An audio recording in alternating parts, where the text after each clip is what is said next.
Don't worry, we're not going to cancel Bite Me Games just yet. The title may have been a little bit clickbaity, but we're here at Develop Brighton, and we just came out of a talk as well that was about basically sunk cost fallacy and why sometimes you should quit, you shouldn't quit.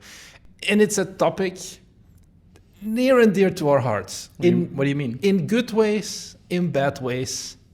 And I want to talk to you about that. Because if we have sunk cost fallacies, you definitely do. And just like, you start working on your game, and it's like, I mean, we've done this. Literally, the game you're working on right now is like scope creep. We're gonna make it in 3 months. Not even scope creep, but just like missing kind of your targets of like everybody can make plans of like, I have this game idea. I'm gonna ask Claude to plan out the next 12 weeks how I'm going to release this game, and then nothing can go wrong, right? Yeah, we've done that as well, not with Claude, just like planning out and be like, oh, these are all the features. It's gonna take us like 3 months. We're gonna join the February Next Fest. For those keeping score, it's currently July, and there's still no demo. There's still no Steam store page. So, but surely in October, right? surely, things have gone wrong along the way, and I want to talk about that because I think we're getting better equipped at dealing with this now. But I think especially for you guys. Honestly, sometimes I think you guys maybe should just quit. I've seen some demos. No comments. So yeah, let's maybe talk quickly about sunk cost fallacy. It's something I think you often say. Like, you're the sunk cost fallacy guy in our studio. Am I? Yeah, I would say so. Where you're like, wow, we just cancel this or whatever. Yeah, the thing is, when I look at a game and I don't feel it, I'm just like, guys, should we really be doing this? Like, for example, with the latest Next Fest, we had like 2 games that we were planning to enter. And it was like, are we going to do this? And okay, at that moment, we decided to not. Maybe we fell into sunk cost fallacy. I don't want to think about it just yet. But then we decided we're not going to participate. We're going to keep expanding the games, blah, blah, blah. But yeah, we've also in the past been very well known to cancel a lot of games. I think it's an important trait to have, though. Mm-hmm. So we talked about sunk cost fallacy. Can you give a quick recap? What is sunk cost fallacy? It's a fallacy, but what does that mean? So imagine if you spend 1 year working on a game, and then you're like, I think it's going to take another year to develop this game, because it's still kind of shit. And then you're like, yeah, I need to develop that 1 year, because otherwise I would have lost a year of time. Yeah. But that basically means, you just because in the past it has cost you a lot of time, doesn't mean that in the future we'll have success or more success. Maybe it might be a better idea to make a short scope game that you poop out in 2 months or whatever instead of finishing this one. Yeah, I think the definition is basically letting past costs and like decisions influence future decisions of like, I already spent a year working on this game, so I have to finish this, even though it may still take a lot longer. And that's kind of the fallacy basically, where a lot of people, I think the default is, fuck it, we keep going. Yeah. Also, because of some reasons, I think a big one is it just sucks to cancel games. Yeah, because I still have a main job outside of Bite Me, and when I come to the office, they're like, "So, how's your game going?" And I'm like, "Which game do you mean?" And then they're talking like of a game I canceled 3 months ago, and I'm like, "No, I started working on this." And then the second guy in the office is like, "Oh, I thought you were working on this game." And I was like, "No, I'm also canceling that one." So yeah, I can see why it's a bit awkward, I guess. Yeah. So. That's the one thing. So usually when you start planning your game, everything goes well. You're like 3 months, no problems, everything's going to be perfect. But I think it's Mike Tyson who's like, everybody has a plan. Until they get punched in the face. Until they get punched in the face. Basically, everyone has a plan until they open their engine for the first time and realize how doomed they may be. Features take longer than expected and all of that. Yeah, or for example, for us, I think one of the biggest flaws we have in regards to sunk cost fallacies is probably we are really good at creating the skeleton, the backbone of the game, but for the content, it usually takes a while. Mm-hmm. For example, the game I'm working on right now is like, it was finished like 2 months ago, when they were like, oh, now all we need to do is make the game. It's like the content is part of the game, and for example, we often forget that. Yeah, I think that's maybe less sunk cost fallacy though. Yeah, but I think, for example, are you going to say at that moment in time, I'm canceling the game because I need to make because content? There's not enough. Yeah, I see what you mean. Yeah, because I think we fell for that in the past as well, right? Mm-hmm. Yeah, but honestly, we've also fell for the opposite, and that's why I also wanted to make this video of like it may seem so far that we're talking about like, oh, maybe you should just cancel your game. Like, no matter what, cancel your game. Yeah. It's not going to happen. There's a thin line. But we also famously made a video, I think it's like 7 months ago, basically. It got quite a bunch of views. I'll like put it up maybe somewhere. That was like we can't stop canceling our games. Where for 2025, it was kind of a sad year where we started the year very strong with like two releases in March and then one in April. And then we canceled like 6 games or something. It was an insane like next 8 months basically where nothing got done. Yeah. It's not that nothing got done, but no value was delivered. Yeah. We spent a lot of time on nothing basically. And to a certain degree, there was this quote from the talk as well, of like, would you rather lose $1 million right now or $2 million next year? I said it depends on inflation. The rational answer is, I'm gonna lose the $1 million now. But you as a human, you hate losing. Yeah. I hope you hate losing. Otherwise, you've got some issues maybe. There's a special chair for you somewhere. Loss aversion, I think is the correct term for it. Of like, you would rather do everything in your power not to feel like you lose something, even though you know in your heart of hearts that next year it's gonna double suck basically. And okay, it's $1 million. You don't have $1 million most likely. Yeah, but at that moment in time, everyone is like, copium. No, I'm not going to lose it $2 million. I'm just going to invest and it's going to be a massive hit, right? Or it's just like, I don't care about it. It's problems for future you. And then one day future you is gonna come cash that check. And then you also get problems. Okay, we're in a team. For example, if I make a game, last year I was working on a game, several that got cancelled. We just talked about it. I was thinking of like, which one is he talking about? But like, why did it often sometimes take that long before it got cancelled? Yeah. Because for us, was it financial even? It wasn't even like super like financial. I know, I don't think it was super financial because I'm going to be honest, it was ego for me. Because I'm the main idea guy.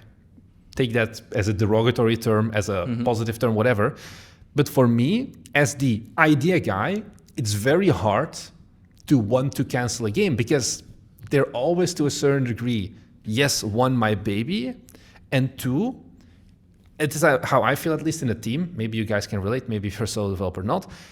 I feel like if I'm like, hey, this game idea that I came up with, it's kind of not gonna happen. Yeah, I'm not wasting just my time. Yeah. I'm wasting potentially your and William's future as well. And that's kind of the ego problem that I would like to say I'm getting better at, of like, it just sucks so bad to have to be the one who accepts defeat and be like, this isn't it. Yeah, but I think, for example, is if you rationalize it, there are games that I wanted to make, we canceled it. There are games you wanted to make, we canceled it. Yeah. Like, in the end, it can happen to anyone. So I don't think you have to take it personal. And I think what's important is like, we canceled them at the end of the day, but it's like, maybe we would have canceled them earlier if we didn't have that ego is what I mean. Of like, at some point, the $2 million will come knocking and you have to cancel the game. But ideally, you would rather cancel it sooner and then use that time. Yeah. In an ideal world, you would never start on a project if you knew it was doomed to fail. Yeah. So at some point, it is clear, if you look at it objectively, that it will fail. It's just that you often don't look at your own project objectively. Yeah, because it is your baby. Yeah. And it's also the opposite of like, if you have an idea, I don't want to be the guy who comes in and is like, yo, to be honest, I think your idea is dog shit. We kind of had that last year as well. The Artifacts of the Condemned. Oh, because I was like, I want to make this game. I like turn-based RPGs, and then I made it, and William and Marty's looking at it like, this is so complex. Like, and then look at the UI here. This can't be done. Like, and they're like, I'm like, nah, give me a week, I can solve it. And then they're like, sure. And then I have like a week, and of course it's like I made a lot of improvements, and they're like, yeah, it's better, but like at some point it's like you knew that there were a lot of flaws with the ID, but it's hard to give someone that feedback when you know it's something they are passionate about, you know? Yeah, and I think that's a beautiful segue into like kind of like what are like some of the indicators of like, oh, we really are needing to reconsider. It's like moving goalposts. I think is a big one.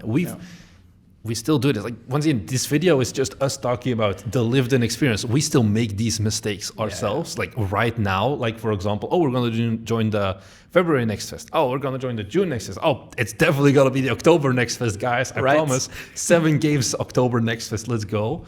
I thought we committed on 5. The number keeps rising. But basically, of like, I think that's kind of a very clear telltale sign of like, okay, let's take Artifacts of the Condemned, for example. It's like, okay, I don't like this game, but you're like very adamant on it, and you're like, oh, give me one more week. Okay, still not there. And you're like, one more week, and then one more week, and then after 3 weeks, you're like, yeah, actually, I kind of do think we're kind of fucked in terms of like the amount of content or... Yeah, because then it's like in the end, I can make the game, like mechanically and so on, and I think I can even make the content, like the abilities and whatever, but I can't make the VFX or the characters, or at least not in the scale that I wanted to for this game specifically. And like you're blinded by love. Like when you meet your first love of your life, you're like, you don't see the flaws. And it's the same thing with games, right? Because like, this is a great idea, I'm going to make this, you're excited, and you start working, it's like, I'll fix this later. But yeah, I think, for example, for us here, it was just the sheer amount of content. Yeah. I think another thing that kind of, and that was another interesting thing from the talk that you kind of like knew, but I never had it heard like that, is I've dubbed it cascading scope creep. Kind of. He didn't really talk about it that way. But the example the guy gave that I think was really good is like, okay, let's say we're working on a game. You're working on more features. And this was especially now we've kind of solved it in a different way, but especially back then we were working on the game together, kind of, technically. And then you came in, we're like, oh, I added this whole new dialogue system. It's an awesome feature. But that means, now I was going to have to be responsible to write, I don't know, however many, like hundreds of lines of dialogue. And it's like a certain single feature may actually cause a massive scope creep for other things. Like also, if you make your level a lot bigger, you're also suddenly going to have to make a lot more art, a lot more like mechanics to make it more interesting, more enemies, more all of those things, where it may just be better to say, hey, this is a cool level, but we really cannot afford to do this right now. Yeah, I think they explain it like in a lot of studios, you have like different departments. Yeah. Like, for example, if you look as us 2 different departments, I can make the dialect system like coding wise. Easy. And I just throw it over the wall. And then he has like thousands of hours of work to make a intricate dialogue system. What I already like had content. Basically, yeah. Okay, so we've identified a lot of problems right now. You can now identify it. Yeah, you're How like, do we actually fix it? I'm so fucking scope creeped and like out overrun right now. Please give me the secret solution that I hopefully, because that's the thing of like, canceling the game is easy to a certain degree, whereas the real like challenge, like, there's 3 options. Spot number 1, you just keep going and you just keep like adding 4 years to your development cycle. Option number 2 is like short pain and you're like, cancel this game. We're not doing this. And then option number 3 is I think kind of the almost hardest one. It's like, okay, we're in the shithole. How do we get out of here without completely throwing away all of the work? Like usually if you can identify these problems early enough, you can still salvage it. And you can still like, okay, we need to regroup, we need to refocus, but we can probably solve some of the problems, maybe scope down, maybe other things. And that's kind of thing now. I think the first big thing that you should do if you feel like, I have like so much scope creep and all of those things is just play the fucking game. Play your game, guys. I think that's honestly also a problem we still have. Of a lot of developers don't play their games. They work on their games.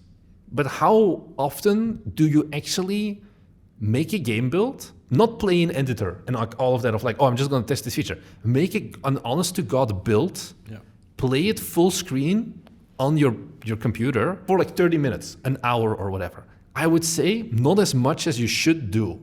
Yeah. And I think just sitting down and playing your game for like 30 minutes with like raw focus will immediately give you a lot of more like thoughts of like, hey, what is actually the thing that matters the most here? Yeah. What should we focus on? What is actually kind of not needed? And it also leads into like a few other benefits. Like once you've played that game, whatever state it is right now, what's kind of like the critical part, the core that you should go into right now? Like you may have the ability to implement like, I don't know, grappling hooks in your game. That was like on your list, but it's like, is this bot needed to go from where I'm at right now, which is maybe a prototype or maybe a shitty demo or even a good demo, to a full game or like, the next stage basically. Yeah. I think how I would summarize this is basically look at your game and think for example, for your demo, if I wanted to release this, what are the most important things you need to prioritize? Like what mechanic? You can release, let's say, Super Mario. You can release a demo of it with only like in the normal level, while you also have in the full game, for example, underwater levels. Yeah, don't start with the underwater level. Yeah. You need to prioritize the normal one, and then later on you can add something entirely different in the full release when that time comes. That might be important, but right now for your demo it probably isn't. Yeah. Just like 20,000 power-ups, whatever, just make 2 or yeah, whatever. like figure out, like often there's not that much holding you back from like, okay, I can actually get this to the next stage pretty soon. I was actually this morning, I said it to you also. So I'm working also on another super secret unannounced game for so far. I talked to you and I'm like, Thomas, I have a big problem. I really need to make content. I should stop working on like more features. Like I'm like, this is all of the features I need for the demo. Yeah. And I think you kind of had that problem and you didn't like have that realization for your game of like, technically this is demoable, but you kind of just kept adding more features. I mean, there was a moment I added a lot of content. Yeah, but like now also you're also telling me like I really need to just make content because we're kind of running out of things that make sense for the demo. Like we have more ideas. Because the thing is, I had like this might be a sunk cost fallacy. It's like I had a let's say a skeleton or like the mechanics were in place. Then I added a lot of content. It's maybe enough, maybe it isn't. And it's like, I have all the content. Let's do some nice to have features. Mm-hmm. And then you add the nice to have features again. And now it's like, I can keep adding features. Maybe I need to do more content, but it sounds like a loop to me. Yeah, and then you kind of never have like the concrete like goal. There's no end post. Yeah, and I think that's once again a beautiful segue into what's the other thing that we need to do more, I think, and we as a studio more, is what's the like acceptance criteria. Acceptance criteria. That's the fancy term. This is something when I heard it, I was like, I understand it because I come from a software. Yeah, you have it in your real job. I think, my real job we have usually acceptance criteria. Not always the best, but I also like how we call it a real job. We just call it a big boy job. A big boy job. That's maybe the better one. For example, in GameDev, it kind of feels weird to have that though. Because you are restraining fun. How can you make the game is fun? You can't put an acceptance criteria on that. And you can't analyze it up front because often it's like fingerspitzing a fool. And for example, like solo dev Joe watching this right now, is he going to say, I'm going to write acceptance criteria for my own work? No, but I think the acceptance criteria kind of comes into that flow of I play my game, like, you really play the game. Yeah. You figure out what's the like critical part. And then, okay, based on that, what is everything I need right now? So for my game, for example, it would be, I have 2 more UI elements I need to wrap up. Mm-hmm. And they're pretty small. And then I'm going to be like, okay, we have like skill trees and like components and things like that. It's like, okay, I'm going to have 8 components and I'm going to have 30 individual like skill trees, skill tree items basically. And then like another 15 prestige items, whatever. Like you can still say some of these things pretty specific, I would say. It's the same thing as saying, I'm going to have 3 enemies, 7 power-ups, I don't know, 14 weapons, something like that. Okay, let's loop back to, for example, Artifacts of the Condemned. You remember the Excel sheet? You had a big-ass Excel sheet. I had a big-ass Excel sheet where I basically said, these are all the characters, all the enemies, the spells they have. They're like, everything was written out. Is that what you mean? Or is it too much? I think that was good, but I think the problem was, that was for the full game. I think that spreadsheet. True. We didn't have a scope for We didn't have like the intermediate steps of what do we need actually for the playtest. For the playtest, we probably only needed 3 characters, maybe even less, and then 4 enemies. Same thing for me of like, I think for desktop Silicon Architect, I think we did that pretty well. We've actually done like a tiny playtest on like over on our Patreon. And that was very much, we have, I think 4 components, 15 upgrades, like a lower amount than whatever I mentioned earlier for the demo, but like enough to get the core of the game out already. It was like, we're going to have 3 tutorial steps. And I think that might be something that would have been better because it's kind of the like, how do you eat an elephant? One bite at a time. Yeah. Whereas if the elephant, you could eat like a baby elephant or you can eat like a giant elephant. Bite Me Games does not condone, by the way, the eating of elephants. But it's like, I think by having that spreadsheet that you had kind of with like all the checklists and everything still broken down into like, what's the acceptance criteria for my prototype, for my demo, or for my playtest, my demo and my full game, instead of just starting with, okay, I'm going to work on my prototype. You have like a little prototype. This is the full game now. I think there's too many steps missing in between and too many points where the goalposts might shift, where you realize that, hey, this feature is actually going to be more important. I mean, yeah, I understand what you're saying. I think the biggest one so far is play your game, though. I think everything comes down to just play your game. I think that's the main takeaway of like after this video, make a build and play the game. Yeah, because like I remember for Desktop Island, you guys played the game. Like every week we did like a session where it's a multiplayer game where we were like together. But there were also some times that was usually the time when I played the game. Yeah. But like 2 months ago, I started actually playing the game myself. And holy crap, did I change a lot of things after that. Like those are often like not even big things, but like really small things. And then, for example, also things that are really like, that's for like player experience, it's like polishing, whatever, but also just like flow-wise. And I think that's the big issue that a lot of people make is as well, like flow-wise. You can have a scope, you can have your acceptance criteria, but I think you need to be able to adjust it still. Yeah. Like when you play the game, your acceptance criteria can shift. And I think that makes it hard to then see if you're having a sunken cost fallacy, because usually when your acceptance criteria change, it's usually for the worse. Yeah. I think one other thing that I would give you guys as a piece of advice is also when you do that playtest of like play your own game, I would say record you playing that kind of, so you also see like on screen, and then narrate kind of. If there's something of like, oh, I should do this, I think a better thing than just like alt tabbing and writing it down is you record it with like OBS, and you can like get the transcript of it. You can just do like, I think the flow I have is I just go MP4 to MP3 and then MP3 into Word. You can just put it into Word and then Word will transcribe it for you. And then you can just like summarize it basically and just like play the game, tell your thoughts out loud of like, oh, they feel like this is taking a little bit too long. And then you can also look at the video back and be like, oh yeah, this is what's happening. It took about 15 seconds. You don't need to worry about it in the core state, because that's kind of also, and this is the plug, because these trips to events like this don't pay themselves. If you feel like, hey, I don't know, honestly, I kind of need like third party, I also offer a service. We call it Ship It or Skip It. It's a really good name for this video. It's a really fitting plug, so we have to do it, where you guys send us, or send me basically, your build, whatever state it is in that right now. It's like, hey, I don't know what to do with this next. Should I pivot? Should I trash it? Should I keep going? I play it. I give you feedback as well of like, what's the onboarding like? What's the potential in all of that here? We go into a call. We look at, okay, do we skip it? If so, what do we do next? Do we pivot? How would we pivot? Or do we ship it? How do we market this game? All of that basically. There's a link down below. I've had like 10 people or something at this point take it, more than I expected basically, and all of them are really happy. You can see like some examples as well through that link. So I wanted to talk about that. If you don't want to pay for that, that's fine as well. Thomas, what's kind of the verdict, the summary of this video? Because the title of this video was like, maybe you should quit, or like, maybe you should quit your game. I think the essence of it would be, how do we determine? What's kind of like the flow chart? Okay. I think there's a definite flow chart we can do here. Yeah. Define what, okay, you're starting a project. Define. No. They're not starting a project. Like, they're watching this video now. They may already have been working on a project. Look at your project now. Define what you need to have a demo, a playtest, a minimum viable product, whatever you want to call it. Yeah, whatever is like the next stage to having a play. While working towards that, keep playing the game. When you think it's ready, give it to other people, collect their feedback, and then if it's a lot of work, rethink if it's worth to put in the extra work to get there, or if it's worth it to just cancel it or not. Yeah, I think, you know, at the end of the day, you do game dev not because it's easy. Like, there's a lot of hard stuff, and if you wanted to make money, you would have chosen something else to do.